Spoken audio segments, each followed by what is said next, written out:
just say they had no business hiring me, because the first one is... Hey guys, it's V. Welcome back to my channel. Thank you so much for watching my second ever video. This is my second video, so if you're watching, I just want to say shout out to you. You came back, and that makes me really happy, and I'm super excited to keep sharing my journey with you all. So in this video, I wanted to talk about my career journey and my career path into product design and how I got to where I am today as a product designer at Spotify working in Stockholm, Sweden. So if you're interested in hearing more about that, keep watching.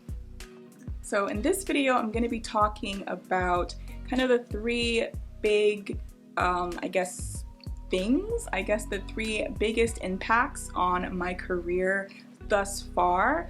So a little bit of background on me first. I grew up in New York, but my family moved to Atlanta right around the time I started high school. So I attended high school there, and I was always really good at school. I really loved school, and I really enjoyed math as well. So I thought maybe computer science could be the path that I went down. So when it was time to choose universities, I chose a really good school with a good tech program. So I attended Georgia Tech in Atlanta, and for the first 2 years I was computer science, and that's what I thought that I wanted to do. But I quickly got a reality check. When I got that first test back, y'all, I was shook. It was like that Mr. Krabs meme when he's like this in the room. Yeah, that was me when I got my first grade, and I was like, whoa, is this like for me? I don't know. And another thing that made me question that was the fact that it was a very male dominated degree, and at the time it kind of still is, but there were not a lot of women, and there were not a lot of women who looked like me, and I often felt kind of like an outsider. It felt like if you hadn't been coding since you were in middle school, like you didn't know what you were doing, or it wasn't worth like teaching you how to do these things. And so I often felt like no one really wanted to kind of take the time to help, and if you didn't grow up doing this, or if your brain didn't work a certain way, because with coding you kind of have to think about problems differently than you might be used to. You kind of have to break problems down into smaller pieces and then build it back up into solutions, and that took me a while to learn. And I think if I would have stuck with it, I maybe would have done okay, but I think I just wasn't feeling like this was a degree program for me. And so one of the classes though in my computer science program was interaction design, and so I ended up taking an intro to interaction design class, and I ended up loving it, and I really wanted to learn more and do more, and I also wanted to make some money. So at my university, and at yours as well, you should probably check with your colleges. Oftentimes professors and graduate students will hire undergrads as assistants, as research assistants, and it's just like any other campus job. You get paid by hour, and it's a pretty chill job. You get to just help out with anything that professor might need. And so I did that for that was called the Everyday Computing Lab, and it was human-computer interaction professors and postdocs who were working on their research. And so I got the opportunity to help out a couple times with some postdocs who were at the lab, who were studying at Georgia Tech, and they were two amazing women doing really cool work in the community and using technology as a means for good within the Atlanta community. And that was the first time I really learned about the design process and how it can really be impactful and beneficial to others. So I was like, yo, like, what is this? Like, how can I keep working on this? Like, and I even considered getting my PhD at one point, but those postdocs introduced me to UX design, essentially. So if it wasn't for them, I probably wouldn't even be here right now. So I want to say shout out to them, as well as the computer science majors and the computer science professors who also taught me, because if it wasn't for them, I wouldn't have realized that I didn't want to do CS. So after that, I ended up changing my major to something called computational media with the focus in interaction design. And so this class, you were able to take all of those design classes, research methods, and a lot of the things that I use now currently in my degree, but the focus was less on actual craft, and I'll say that and come back to that later. But that was kind of the first big kind of point in my career that led me to UX design, was my undergraduate research and the ability to get insight into how that design process works, but also get paid. So if anyone is currently in school, reach out to postgrads, reach out to professors, see if they're looking for research assistants, and you can also see how you can use your skills and develop your graphic design skills, your research skills, and your UX strategy skills, starting at a young age, starting right there in college. So that was the first thing. So after that experience, I was lucky enough to get hired as a UX intern for a company called TechSmith. They're based in Michigan, so I spent a summer in Michigan. It was interesting. I can make a video about that later, but I did learn about the UX process in action. I learned a little bit more about how UX works on teams, so I did that. I came back to school, graduated. I got hired as at an IT consulting company as a design consultant. And let me just say, they had no business hiring me, because I feel like I was nowhere near on par with the entry-level UX designers that I see today.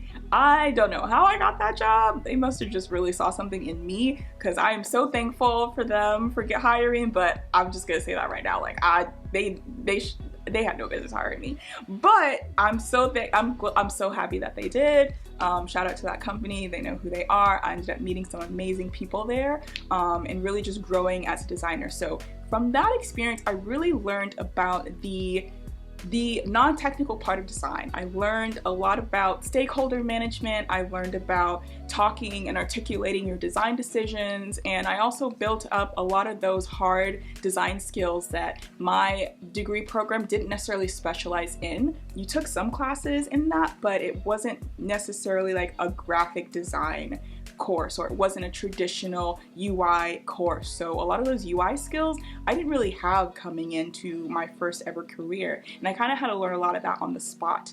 But even though I learned quite a bit, I wasn't confident in my product design skills.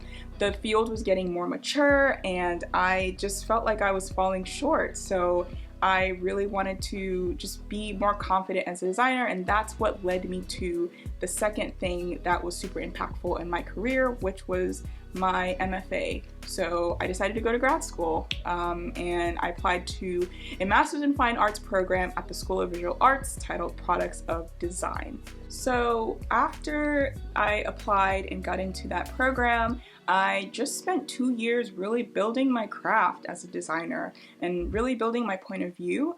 I can make a whole video about that program and whether or not it was worth it.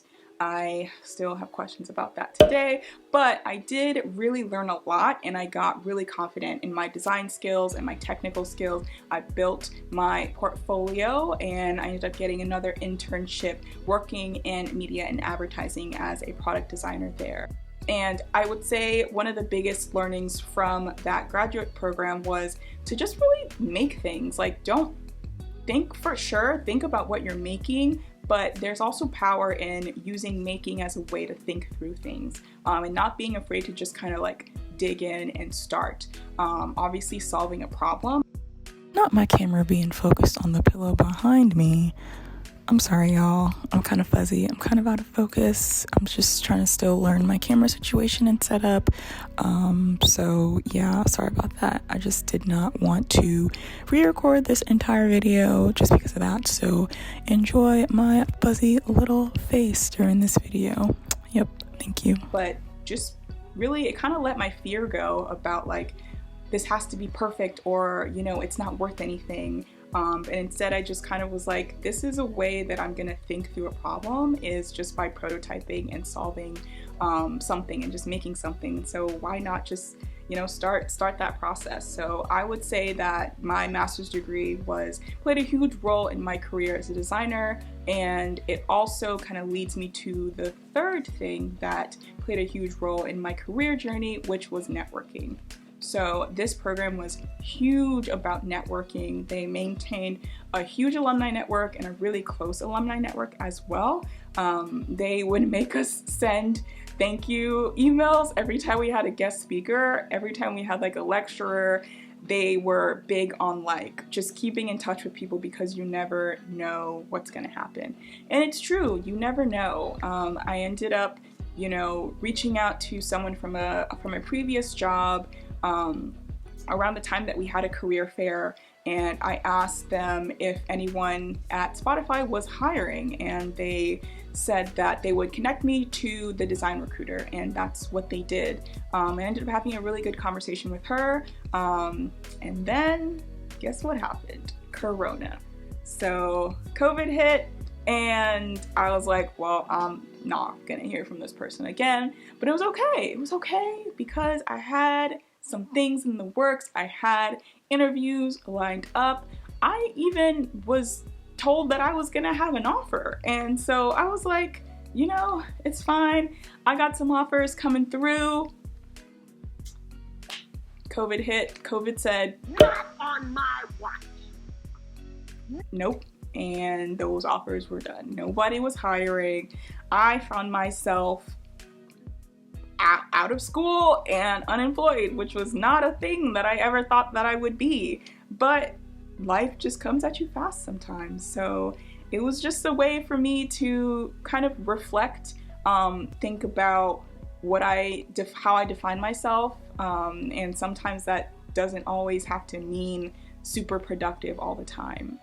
And so I spent that time really growing in my strategic design skills. I did some freelance work at the time as well, but I kept up with my network. And so a couple months into quarantine, a couple months into post-grad life, post-MFA life, I got an email from someone at the current company that I work at asking if I was still interested in a job. And so recommended me, the person that I reached out to before.